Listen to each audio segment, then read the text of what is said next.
राजा बलि,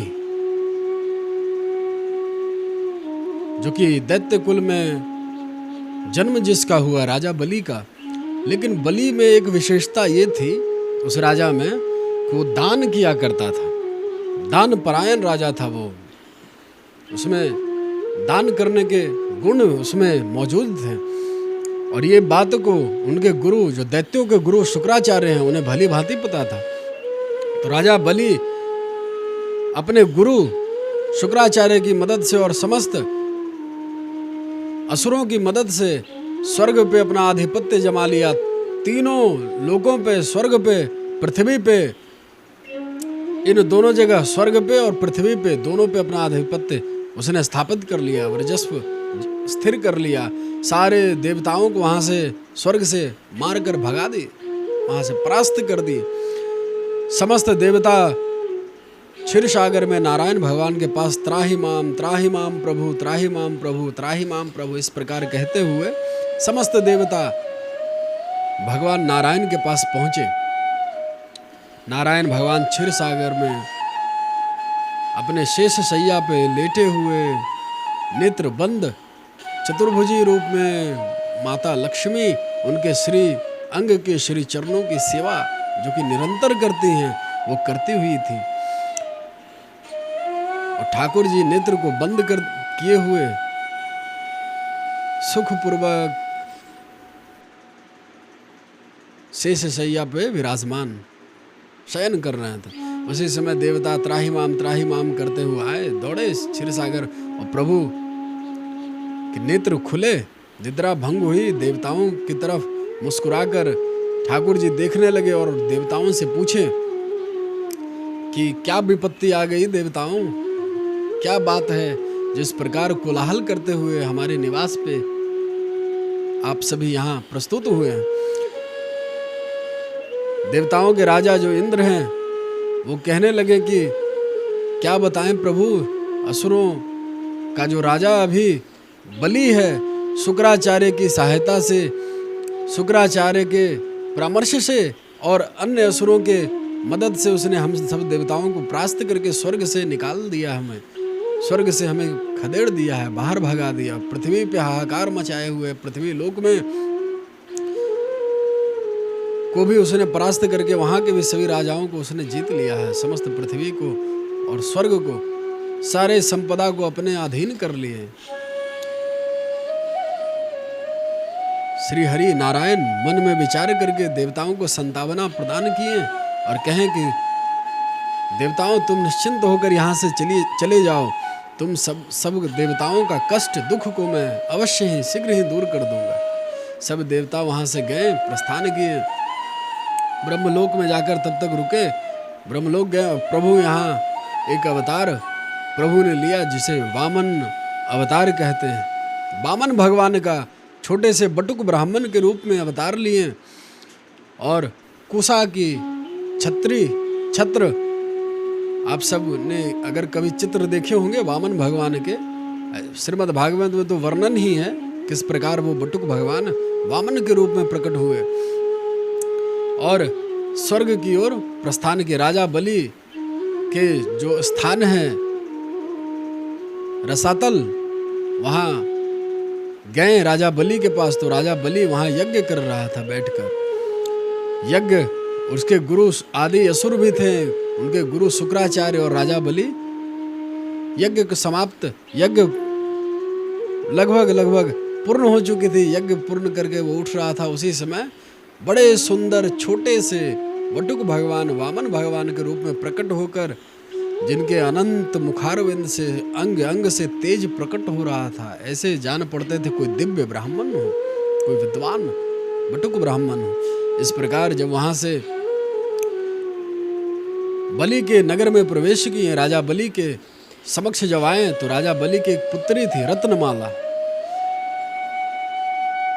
उसकी दृष्टि वटुक भगवान पे पड़ी, वामन भगवान पे पड़ी। रत्नमाला के मन में देखते के साथ रत्नमाला के हृदय में वात्सल्य उत्पन्न हो गया। बंधु, वात्सल्य, मात्र वात्सल्य कि आहा कितना सुंदर ये बालक है, अगर मैं इसे अपने गोद में खिलाती, इसे अपना स्तन पान दुग्ध पान कराती तो मुझे कितना सुख मिलता, कितना आनंद मिलता। ऐसा दिव्य बालक है। ये मन में विचार आया। ठाकुर जी उस रत्नमाला की ओर वामन अवतार में मुस्कुराकर देखे। मानव बंधुओं की आज रत्नमाला की उस बात को भगवान नारायण ने स्वीकार कर ली। यही रत्नमाला कृष्णावतार में पूतना बनकर आई। राजा बलि की जो पुत्री थी, यही जब श्री कृष्ण भगवान का अवतार हुआ, गोकुल में जब वो ब्रज में प्रवेश किए कंस के कारागार से, तो यही रत्नमाला वहां पूतना बनकर आई और अपना स्तन पान कराई। इसी समय मन में ही वरदान रत्नमाला को प्रभु ने दे दिया कि तू चिंता मत कर, अगले अवतार में मेरा जब कृष्ण अवतार में जब आऊंगा तो तुम ये अपना जो अभिलाषा अपने मन में पाल रही है इसे पूरा कर लेना।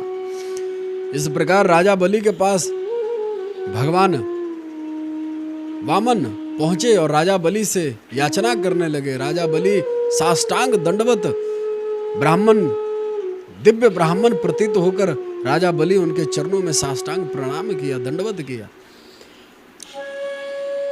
राजा बलि कहने लगा कि हे ब्राह्मण देवता, बताइए आपको क्या चाहिए, किस चीज की आप अभिलाषा करते हैं, क्या वरदान मैं आपको दूं, क्या मुझसे मांगने की कामना रखते हैं, कोई आपको किसी प्रकार की कोई आवश्यकता हो तो मुझे बताइए।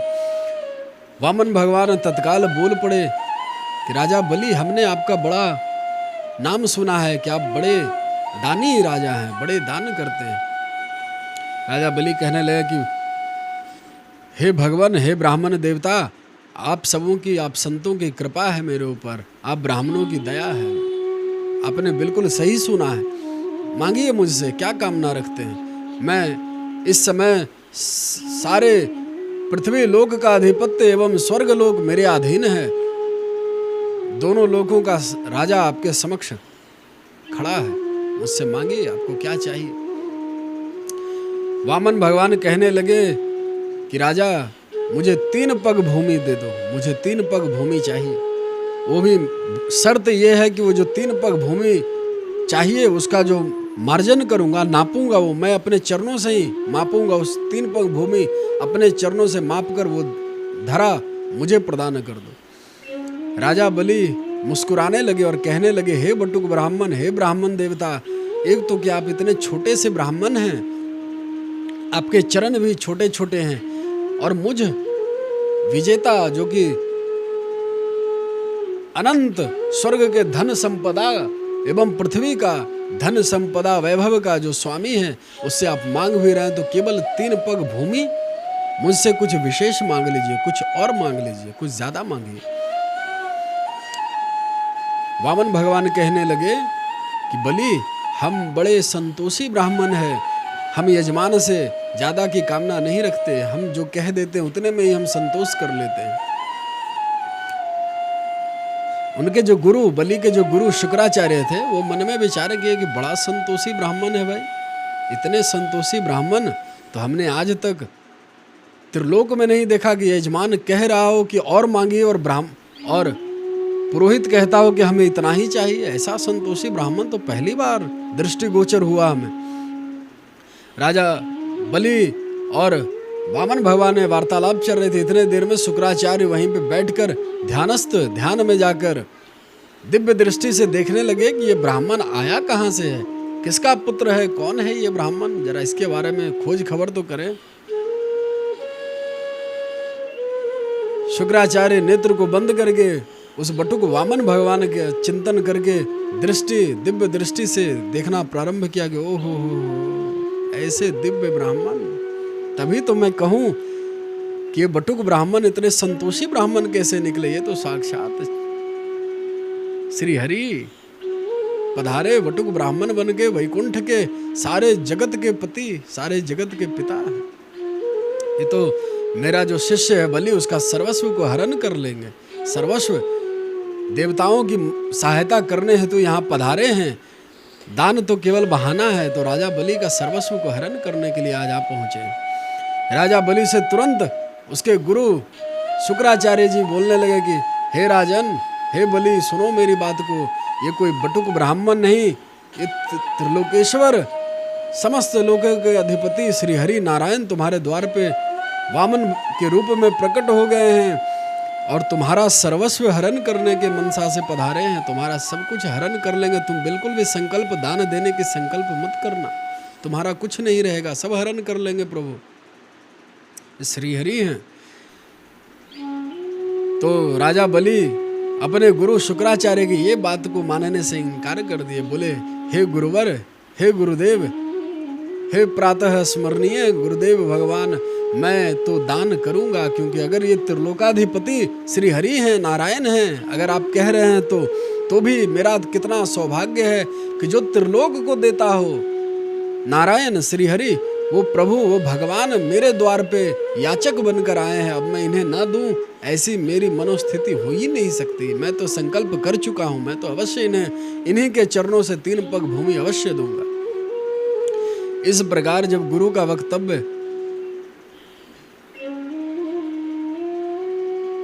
बलि का वक्तव्य जब उनके गुरु ने सुने, शुक्राचार्य जब सुने, तो अपने चेला को बचाने के लिए, क्योंकि गुरुदेव तो अपने शिष्य का, अपने चेला का हमेशा पक्ष लेते हैं, हमेशा भला चाहते हैं अपने शिष्यों को। जो भी गुरुदेव भगवान सदगुरुदेव होते हैं, वो कैसे अपने शिष्य को यूं सब कुछ गमाता हुआ, सब कुछ बर्बाद होता देख सकते हैं। जब राजा बलि संकल्प करने लगे, कमंडलू उठाकर उससे जल, गंगा जल लेकर संकल्प करने लगे, भगवान नारायण वामन रूप में कहने लगे कि राजा बलि 3 पग भूमि देने का, हाथ में जल लेकर संकल्प करो, तब हम अपने पग से इस भूमि को नापेंगे।